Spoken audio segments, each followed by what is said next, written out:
அனைவருக்கும் வணக்கம். நான் உங்கள் விஜே.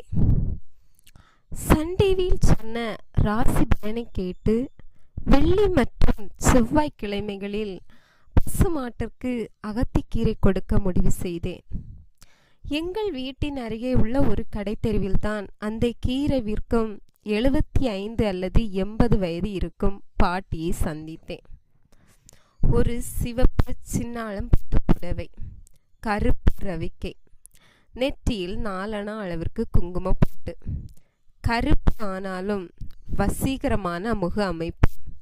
அந்த பாட்டியிடம் என்னை அறியாமல் அழைத்து சென்றது. முதல் சந்திப்பே அக்னி நட்சத்திரம். கார்த்திக் பிரபு போல ஒரு சண்டையில் ஆரம்பமானது. பாட்டியா ஆயாவா, எப்படி கூப்பிடுவது என்ற சந்தேகத்துடன் எங்கள் வீட்டு வழக்கப்படி பாட்டி அகத்திக்கீரை இருக்கான்னு கேட்டேன். இருக்கு ராசா, முழு கீரை, அரைக்கீரை, பொன்னாங்கண்ணி கீரை, பருப்பு கீரை எல்லாம் இருக்கு. பாலக் வேணுமா? இதோ இருக்கு என்றாள் பாட்டி. எனக்கு அகத்திக்கீரை தான் வேணும், மாட்டுக்கு போடணும் என்றே. நல்ல மகராசனா போடு. இந்த கட்டு 40 ரூபா. 40 ரூபாவா? ஏன் பாட்டி இவ்வளோ விலை சொல்ற?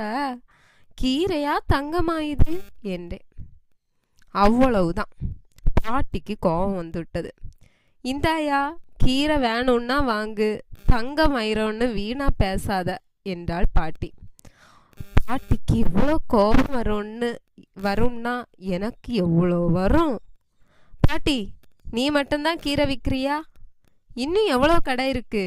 நான் 30 ரூபாய்க்கு இதே கீரையை வாங்கி காட்டுகிறேன்ப்பா அப்படின்னு சவால் விட்டுட்டு பக்கத்தில் உள்ள எல்லா கடைகளிலையும் அகத்திக்கீரை விலை கேட்டேன். 50 ரூபாய், 45 ரூபாய் என்றன. மழை சரியாக பெய்யலையாம். அதனால் எல்லா காய்கறியும் விலையும் ஏறிடுத்தான். வேற வழி இல்லாமல் 45 ரூபாய் சொன்ன ஒரு அம்மாவுடன் கீரையை வாங்கினேன். ஆனால் பாட்டியோட நேர்மை மட்டும் என்னை கவர்ந்தது. மற்றவர்களெல்லாம் அதிக விலை வைத்து விற்கும்போது பாட்டி மட்டும் நியாயமா விற்கிறது என் மனதை தொட்டது. அடுத்த வெள்ளிக்கிழமை சைக்கிள் நேராக பாட்டி கடைக்கு நின்றது. வாராசா, இந்த அகத்திக்கீரை என்று பழசையெல்லாம் மறந்து என்ன பார்த்து பாசமாக பேச ஆரம்பித்தாள். மாட்டுக்கு தானே போடுற? இதையும் போடு என்று இலவசமாக ஒரு கட்டையும் கொடுத்தாள். டீ சாப்பிட்றியா பாட்டி என்றேன். வேண்டாயா, இப்போதான் ஒரு டீ குடித்தேன். இப்படி ஆரம்பித்த எங்கள் நட்பு பல வாரங்களை கடந்தது. செவ்வாய் வெள்ளி என்றாலே பாட்டியை பார்க்க போகும் உற்சாகம் என்னை தழுவும். அன்று கடை தெருவிற்கு 6 மணிக்கே சென்றேன். பாட்டி அப்போதுதான் கடையை தயார் செய்து கொண்டிருந்தாள். ஒரு பாய், ஒரு பெரிய மரப்பட்டி, இவ்வளவுதான் கடை. சந்திரமுகி கட்டிலை அனாவசியமாக தூக்குவது போல் அந்த பெரிய மரப்பட்டியை தூக்கி முன்னாலே வைத்து அதில் கோயம்பேட்டிலிருந்து வாங்கி வந்துள்ள காய்கறி மற்றும் கீரை வகைகளை அடுக்கினாள். பின்பு எல்லாவற்றிலும் தண்ணீர் தெளித்தாள். என்னை பார்த்ததும், என்ன ராசா, இன்னைக்கு இவ்வளோ சீக்கிரம் வந்துட்ட என்றாள். அது இருக்கட்டும் பாட்டி, நீ ஏன் தனியாக கஷ்டப்படுற? உன் வீட்டுக்காரரு பிள்ளைங்க எல்லாம் எங்க என்றேன். அதை ஏன் கேட்குற ராசா, என் புருஷன் நல்லவர் தான். கல்யாணம் ஆன புதுசில் என்னை அப்படி பார்த்துப்பான். ஆனால் பாரு, அப்புறம் வேற ஒருத்தியோட குடுத்தனை நடத்த போயிட்டான். அவளும் இவங்கிட்ட இருந்த எல்லா பணத்தையும் வாங்கிட்டு அம்போன்னு நெடுத்தெருவில் விட்டுட்டா. பாவம், சாப்பாட்டுக்கே வழி இல்லாமல் திரும்ப என்கிட்டே வந்து விழுந்தான். இதில் குடி வேற. என்ன பண்ணுறது? நான் காய்கறி விற்று வர காசில் என் ஒரே பொண்ணு திருவண்ணாமலையில் இருக்கா. அவளுக்கு கொஞ்சம் அனுப்புறேன். மீதியை நானும் வீட்டுக்காரரும் கஞ்சி குடிக்க வச்சுக்குவோம். அப்பப்போ குடிக்கவும் அவனுக்கு பணம் கொடுக்குறேன். போயிட்டு போகிறான். நம்ம தான் இப்படி வெயிலையும் மழையிலையும் பாடுபடுறோம். அவனாவது குடிச்சிட்டு கவலை இல்லாமல் இருக்கட்டுமே என்றார். எனக்கு இப்போது பாட்டி இளங்கோடிகளின் கண்ணகியை போல் தோன்றினான். அப்புறம் ராசா, என் பொண்ணுக்கு ஒரே பையன், கான்வென்ட்டில் படிக்கிறான். இங்கிலீஷ் நல்லா பேசுகிறான். போன லீவுக்கு போய் பார்த்தேன். கிராண்ட்மா கம்முன்னு ஏதேதோ சொல்லுது. எனக்கு தான் ஒன்றும் புரியலை. குழந்தை நல்லா இருக்கணும். என் உயிரே அவன்தான். என் கதையை விடு. இந்த அகத்திக்கீரை என்று கீரைக்கட்டை நீட்டினான்.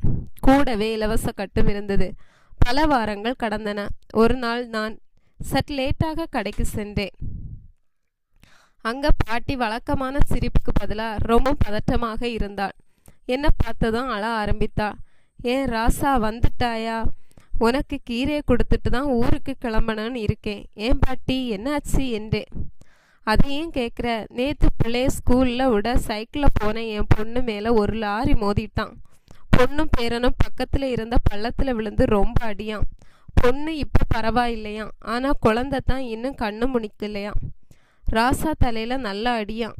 திருவண்ணாமலை கவர்மெண்ட் ஆஸ்பத்திரியில் சேர்த்துருக்காங்களாம். என் பேரனுக்கு ஏதாவது ஆச்சுன்னா நான் எப்படி உயிரோடு இருப்பேன்? இந்த ராசா, கீரையை பொடி, நான் கிளம்புறேன் என்றாள். பாட்டியின் இந்த நிலைமையிலும் வாடிக்கைக்காரரை மதிக்கும் இயந்த எண்ணம் என்னை உலுக்கியது. கொஞ்சம் இரு பாட்டி, இப்போ எப்படி திருவண்ணாமலைக்கு போவேன் என்றேன் அழுகையிடம். இப்போ 1ஆம் நம்பர் பஸ் வரும், அதில் ஏறி கோயம்பேடு போய் அங்கே இருந்து 122 பஸ் பிடிச்சு போடுறேன் என்றாள். கொஞ்சம் இரு பாட்டி என்று சொல்லி பாக்கெட்டில் கையை விட்டேன். ஒரு 100 ரூபாய் தான் இருந்தது. நல்ல வேலை, HFT டெபிட் கார்டும் கூடவே இருந்தது. பக்கத்தில் இருந்த ATMில் 5000 ரூபாய் எடுத்தேன். ஓலா ஆப்பில் ஒரு கேப் புக் பண்ணி கோயம்பேட்டுக்கு பாட்டி சீக்கிரம் செல்ல ஏற்பாடு செய்தேன். பாட்டி, இதை வச்சுக்கோ, இப்போ ஓலா வரும், அதில் ஏற்றி விடுறேன். உன் பேரனுக்கு ஒன்றும் ஆகாது. திருவண்ணாமலை அருணாச்சலம் பார்த்துப்பா, நீ கவலைப்படாமல் போயிட்டு வா என்றேன். பாட்டி கண்களில் தாரை தாரையாக தண்ணீர். என் கண்களின் எப்படியோ பாட்டியை ஓலாவில் ஏற்றிவிட்டு OTP டிரைவரிடம் சொல்லி பாட்டியை பத்திரமாக அனுப்பிவிட்டு வீடு திரும்பினேன். அப்புறம் 3-4 வாரங்களுக்கு பாட்டியை காணோம். பேரனுக்கு என்ன ஆச்சோ தெரியவில்லை. பாட்டியை பார்க்காத ஏக்கம் வேறு. கடை தெரு எனக்கு பாலைவனமாக தோன்றியது. அடுத்த வாரம் பாட்டி கடையை திறக்காமல்